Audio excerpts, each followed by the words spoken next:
ఇప్పుడు హైదరాబాదులో అంటే నాగార్జున కుటుంబం మీద కొండా సురేఖ గారు చేసినటువంటి వ్యాఖ్యలు ఈ నేపథ్యంలో చూస్తే అంటే అన్కన్వెన్షన్ కూల్చివేత దగ్గర నుంచి గమనిస్తే ఒక విచిత్రమైన పరిస్థితి కనిపిస్తుంది. అదేంటంటే అక్కినేని కుటుంబం కాంగ్రెస్ కుటుంబంగా వ్యవహరిస్తూ వస్తోంది.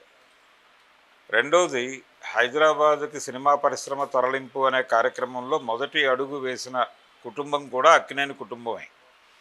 అక్కినేని నాగేశ్వరరావు గారు ఒక అగ్ర హీరోగా ఉంటూ ఆయన మెడ్రాస్ నుంచి షిఫ్ట్ అయ్యి హైదరాబాదులో మకాం పెట్టి నాతో సినిమాలు తీయదలుచుకున్నటువంటి నిర్మాతలు ఎవరైనా ఇక్కడే షూట్ చేయాలి అనే నిబంధన విధించిన తర్వాతే సినిమా పరిశ్రమ ఎంతో కొంత ఇక్కడికి వచ్చేటువంటి పని మొదలైంది, ఒక యాక్టివిటీ. ఆ తర్వాత సినిమా పరిశ్రమకు సంబంధించినటువంటి ఇన్ఫ్రాస్ట్రక్చర్ హైదరాబాదులో రూపకల్పన చేయటం వెనకాల కూడా అక్కినేని కుటుంబం పాత్ర తక్కువేం కాదు.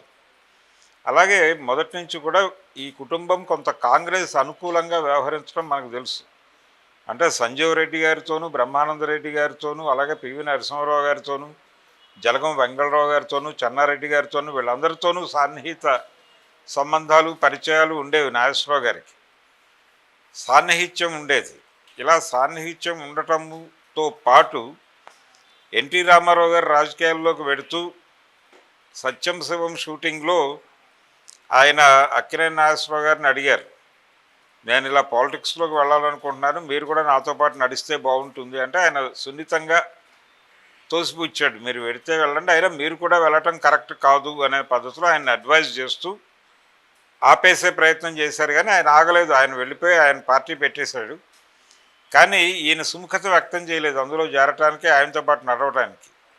కారణం ఈయన కాంగ్రెస్తో ఉండటమే. నిజానికి ఒక దశలో ఆయన మీద కొన్ని ఆరోపణలు ఉండేవి. అంటే ముఖ్యమంత్రులతో చాలా సన్నిహితంగా తిరుగుతూ నంది పురస్కారాలన్నీ తన సినిమాలకు వచ్చేటట్టు చేసుకుంటున్నాడు నాగేశ్వరరావు హైదరాబాదులో ఉండి అని ఇండస్ట్రీ మెడ్రాస్లో ఉన్న రోజుల్లో కొంతమంది సీనియర్ నటుల్లో అలాంటి అభిప్రాయాలు ఉండేవి. ఒకటి రెండు సార్లు ఒక సందర్భంలో మాత్రం ఎస్వి రంగారావు గారు సీరియస్గా దాన్ని మాట్లాడాడు ఓపెన్గా.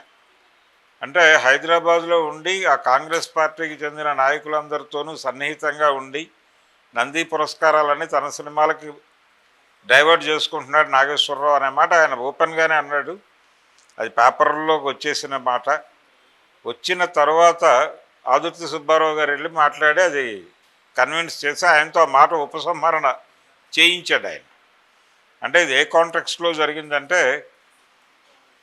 సుడిగుండాలు సినిమా, చదరంగం సినిమా రెండు నంది పురస్కారాలకు పోటీ పడ్డాయి. సుడిగుండాలేమో అక్కినేని ఆదుర్తి నిర్మించినటువంటి సినిమా, చదరంగమేమో ఆయన ఎస్వీఆర్ డైరెక్ట్ చేసిన సినిమా. ఆయనే ప్రొడక్షను, ఆయనే డైరెక్టర్ కూడా. అక్కడ ఆ రెండింటి మధ్య జరిగిన పోటీలో సుడిగుండాలకి బంగారు నంది వెళ్ళటం దగ్గర వచ్చినటువంటి చిన్న తేడాతో ఆయన మాట్లాడిన మాటలు, దాన్ని ఆదుర్తి సుబ్బారావు గారు వెళ్ళి సుడిగుండాల సినిమా చూపించి ఆయన కన్విన్స్ చేశాడు. ఆయన కూడా కన్విన్స్ అయ్యాడు. కన్విన్స్ అయ్యి సారీ అన్నాడు.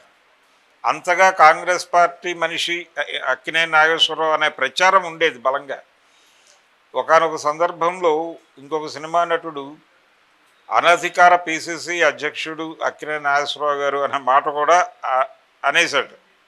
ఆ లెవెల్లో ఆయన కాంగ్రెస్ మనిషిగా ప్రపంచానికి ఒక బిల్డప్ ఉంది. అలాగే 89లో తిరిగి రామారావు గారు గెలిస్తే ఏమిటి పరిస్థితి అంటే, అన్నపూర్ణ స్టూడియోస్ లోపల టింబర్ బోర్డు పెట్టి ఒక వివాదంలోనూ కేసులోనూ ఇరుక్కున్నటువంటి సందర్భం ఉంది అక్కినేని గారి జీవితంలో. ఆ సందర్భంగా 89లో రామారావు గారు ఓడిపోయారు. ఒకవేళ గెలిచుంటే ఏంటి పరిస్థితి అని అడిగితే ఒక ఇంటర్వ్యూలో నాగేశ్వరరావు గారిని, ఏముంది సుప్రీంకోర్టు దాకా వెళ్ళేది కేసు, నాకు ఢిల్లీ చూపించుండేవాడు ఆయన అన్నాడు ఆయన క్యాజువల్గా. అంత ఇది ఉండేది, అలా ఉండేవాడు ఆయన. అంటే కాంగ్రెస్ మనిషిగా ఆయన ఫోకస్ అయ్యాడు. అలాంటి ఒక ట్రెడిషనల్ కాంగ్రెస్ ఫ్యామిలీ మీద రిపీటెడ్గా దాడులు జరగటం అనేది ఎలా అర్థం చేసుకోవాలి అనేది ఒక యాంగిల్. ఎన్కన్వెన్షన్ వ్యవహారంలో ఆయన ఏమీ పెద్దగా స్పందించలేదు. అంటే వ్యతిరేకంగా ఓపెన్గా స్పందించలేదు. ఆయన ఇంటర్నల్గా ఏమన్నా బాధపడ్డారేమో అది పక్కన పెడితే బహిరంగ వేదికల మీద ఆయన ఎక్కడా కూడా దాన్ని షేర్ చేసుకునే ప్రయత్నం చేయలే. తను పద్ధతిగానే వ్యవహరించాడు. అలాగే అక్కినేని వెంకట్ గారు కూడా చాలా సిస్టమేటిక్గా వ్యవహరించాడు. దాని గురించి మాట్లాడాల్సిన సందర్భాల్లో ఆయన 2-3 ఛానల్స్కి ఇచ్చిన ఇంటర్వ్యూల్లో కూడా అక్కినేని గారి జన్మదినం సందర్భంగా ఆయన కొన్ని ఛానల్స్కి ఇచ్చిన ఇంటర్వ్యూలో కూడా ఈ విషయాన్ని చాలా సిస్టమేటిక్గా మాట్లాడాడు. ఆయన అక్కడ ఎవరిని హర్ట్ చేసే పద్ధతిలో వెళ్ళలేదు. ఆ గౌరవం ఇస్తూనే వచ్చారు. కాబట్టి వాళ్ళకి దక్కింది ఏమిటి అంటే ఇది పరిస్థితి ఇప్పుడు. అంటే ఒక మంత్రి గారు నేరుగా నాగార్జున్ని అంత చౌకబారు మాటతో కామెంట్ చేయటం అనేది డెఫినెట్గా ఇబ్బంది పెట్టేటువంటి అంశమే. అంటే తన పార్టీకి చెందినటువంటి కుటుంబం మీద తన పార్టీకి అనుకూలంగా ఉన్నటువంటి కుటుంబం, నిజానికి తెలుగుదేశం పార్టీ అధికారంలోకి రావటము, రామారావు గారి వ్యవహార శైలి ఎలా ఉంటుంది, ఆయన ఆలోచన శైలి ఎలా ఉంటుంది, ఆయన ఏ విషయానికి ఎలా రియాక్ట్ అవుతారు, ఎలా యాక్ట్ చేస్తారు, దీనికి సంబంధించినటువంటి సమాచారం తెలుసుకోవటానికి అప్పటికి కాంగ్రెస్ పార్టీకి ఉన్న సోర్స్ అక్కినేని నాగేశ్వరరావు గారే అనే విషయం చాలామందికి తెలుసు, కొత్తగా చెప్పాల్సిన అవసరం లేదు. అలాంటి ఫ్యామిలీ మీద దాడి చేయడం సాంప్రదాయ కాంగ్రెస్ వాదుల మీద జరుగుతున్న దాడిగా భావించవచ్చా అని తెలంగాణలో ఒక సెక్షన్, కాంగ్రెస్ పార్టీలో ఉన్నటువంటి ఒక సెక్షన్ అనుకుంటున్నమాట వాస్తవం. ఆల్రెడీ వాళ్ళు సోషల్ మీడియాలో పోస్టుల రూపంలో తమ అభిప్రాయాలు వ్యక్తం చేసే పని మొదలుపెట్టేశారు.